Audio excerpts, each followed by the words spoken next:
So you're a few months back into your first term of university. The pace is picking up pretty quick and now you're starting to fall behind. We've all been there, but what can you do to make sure that you get back on track? Thanks to Wondrium for sponsoring a portion of this video. More on that later. What is up guys, Kharma Medic here and welcome back to another dose. It's about that time of the year where content at uni feels relentless and you start to feel like you're falling behind with the endless amount of work. We've all been there and it can sometimes feel impossible to catch up. In this video, I'm going to walk you through how I've been able to catch up in the past when I felt like I've been falling behind on my work or other commitments in my life. Please don't beat yourself up. There are lots of reasons why people fall behind, so it's important for you to understand why you have ended up in this situation. It could be due to not managing your time very well, which is fair enough and something that can be worked on in the future, but it could also be for family reasons, it could be your health, or it could be anything that at that time was prioritized over your studies. I think it's important not to beat yourself up about it because the only thing you can do at this point is move forward. The worst thing you can do is spend more time feeling rubbish about being behind because it's only going to set you further back. The first step to my plan of getting back on track if I was behind would be to assess the damage. You need to know exactly how far behind you are, how much you need to catch up on, and how long it's going to take you to do so. You should write this down with a pen and paper or on any app that you want. Just write it down somewhere, and this should ideally be a comprehensive list. Now you might be tempted to write down something like study for exam, but this is not going to be helpful. Breaking it down into smaller steps like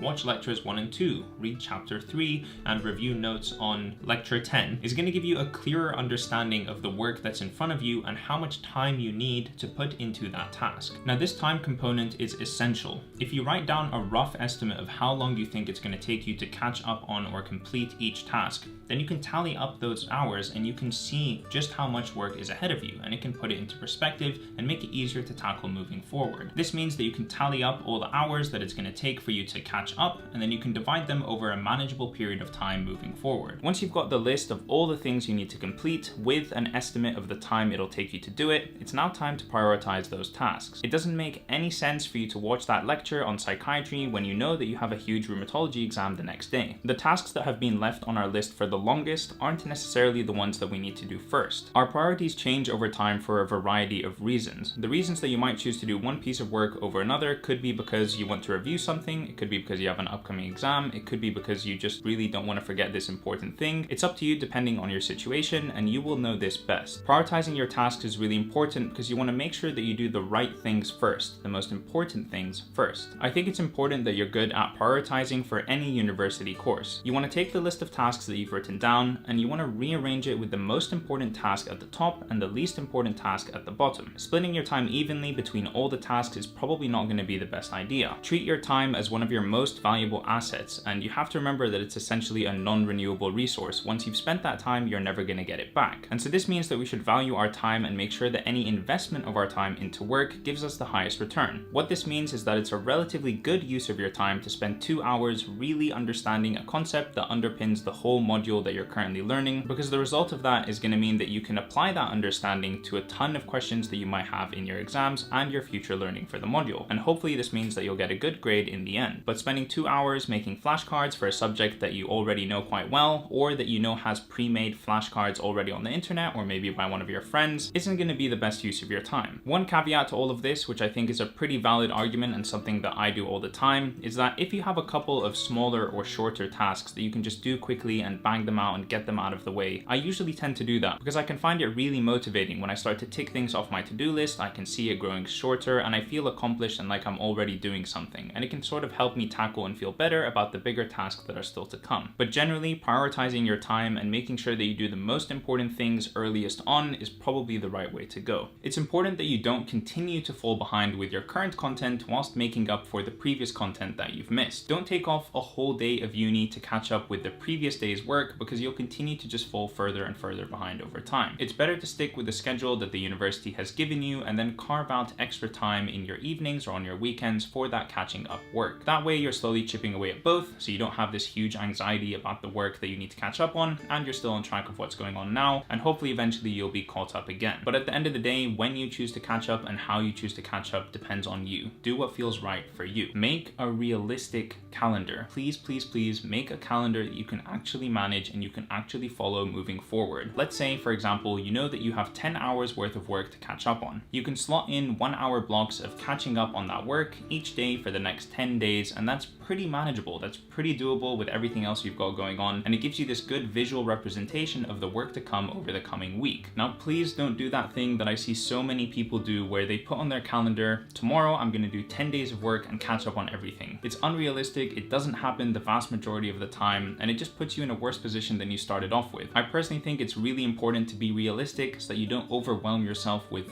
being unrealistic and telling yourself you're going to do all these things that most people just can't do. I find that setting these huge goals and promising yourself you're going to be caught up and complete with everything in a short period of time kind of sets yourself up for failure and makes you more likely to burn out because you feel like, oh, I'm still behind, I couldn't do what I told myself I was going to do on the calendar, it's never ending, blah, blah, blah. I think if from the beginning you're as realistic as possible, as reasonable as possible, and you spread out that work over a period of time where you know you're going to be capable of doing it, then you're more likely to do it and you're more likely to feel good about having done it when it's done. Now, if you're 10 lectures behind and your exam is in a couple of days, then yeah, you need to cover those 10 lectures in the next couple of days. You don't really have a choice. But hopefully you're not in that position and you've watched this video before you get to that point and you can plan out your studying properly. One thing you can do to try and figure out where you might have some extra time to do this catch-up work is look at where you currently spend your free time and how much you're happy to eat into this in order to catch up. So for example, if you know you want to catch up over the next week, you might not mind doing 1 hour of Netflix instead of 2 hours of Netflix per evening and just spend that extra hour doing the catch-up work. But at the same time, try not to let this catch-up eat into your time of just having fun and enjoying life and being with your friends. I think doing those things is equally as important as working, and you can't have one with the other. And so manage your time wisely and do it smartly so that you can still do the catch-up that you need to do, but also live a normal life and hang out and have fun to prevent yourself from burning out in the long term. Finding that balance is difficult, but really important for creating this sustainability over a long period of time.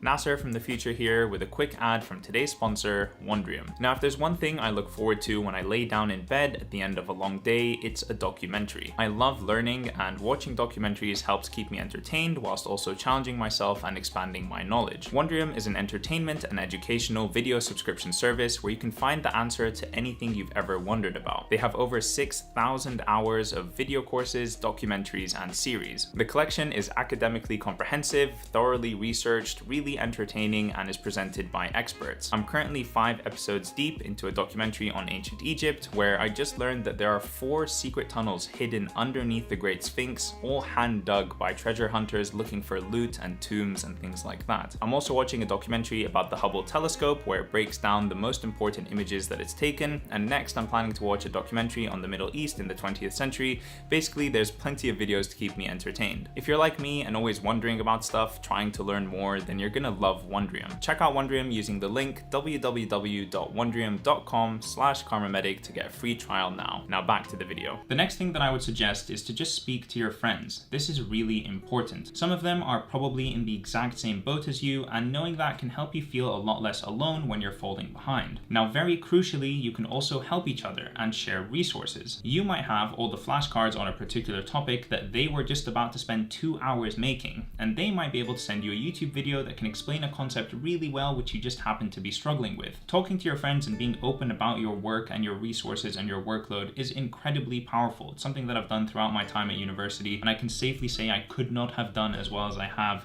without the help of my friends. You need to make sure that you're using all the resources available to you, and this includes your friends and their knowledge. It might even be worth setting up a group study session for an upcoming exam and working on topics that you all find difficult together. It just takes one person in the friend group to suggest something like this, and in the end, most people want to do it and most people will benefit from it. So be that person, suggest studying with your friends and sharing resources and working together. I promise you're not going to regret it. Another resource that is often useful is office hours with your tutors or professors. If your profs do do offer office hours, that's definitely a tongue twister, you can always go into them with any questions that you have about the content. Even if you don't have your own questions, listening to other people's questions and then their answers can often be helpful, and asking the prof or the tutor to spend some time summarizing a topic that you find particularly difficult can be useful as well. After all, these are experts in their respective fields and they're teachers for a reason, so they're usually pretty good at explaining concepts at the right level at your stage of learning. If your tutors don't offer office hours, then please send them an email. Don't be nervous or worried about emailing your profs or your tutors. You know, they are there to teach you, this is their job, and I'm sure they'll be really excited to see an email from one of their students asking them to explain something that they're already very familiar with. Now, if you're really falling behind and you think that this might be a serious issue moving forward, you can always reach out to your personal tutors or your course directors and ask them for advice. They've definitely been in this situation before and they've helped other students through situations like this, and so they're the perfect people to go to. Quite often, at least here in the UK, they tend to be quite understanding with mitigating circumstances and making sure that their students get the help that they need. So if you ever feel like you're crossing that line and moving into that territory, just remember that there's always people to talk to and there's always people who can help you through it. So the next step is future proofing. You want to make sure that this doesn't happen again, and if it does, that you have a system in place to catch up properly. Going forward, you want to make sure that you're sticking to the university timetable as much as you can. That's usually the best way to make sure that you're not falling behind, because that's what they've set for you and for all of the other students, and so probably you and all the other students can follow this timetable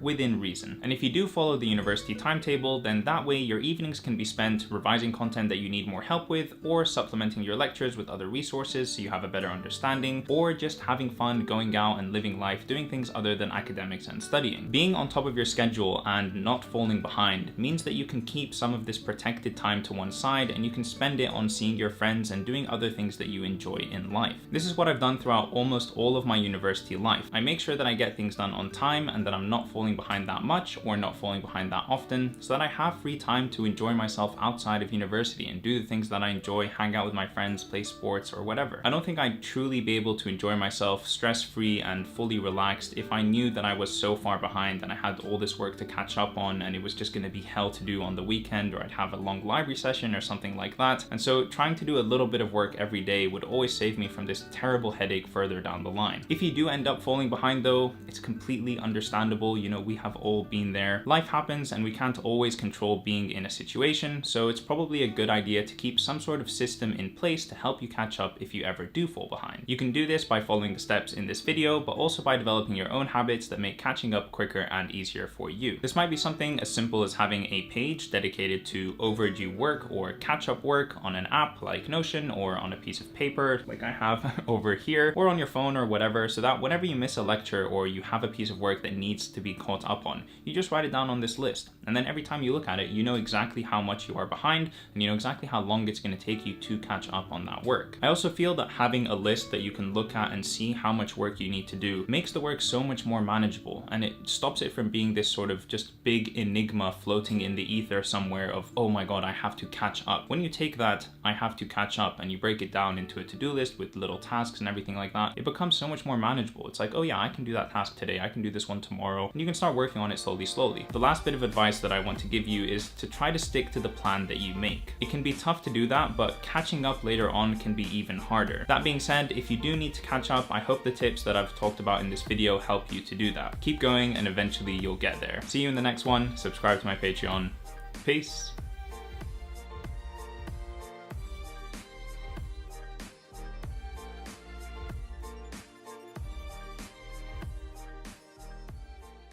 What can you do to help yourself get back on track? It's a good blooper.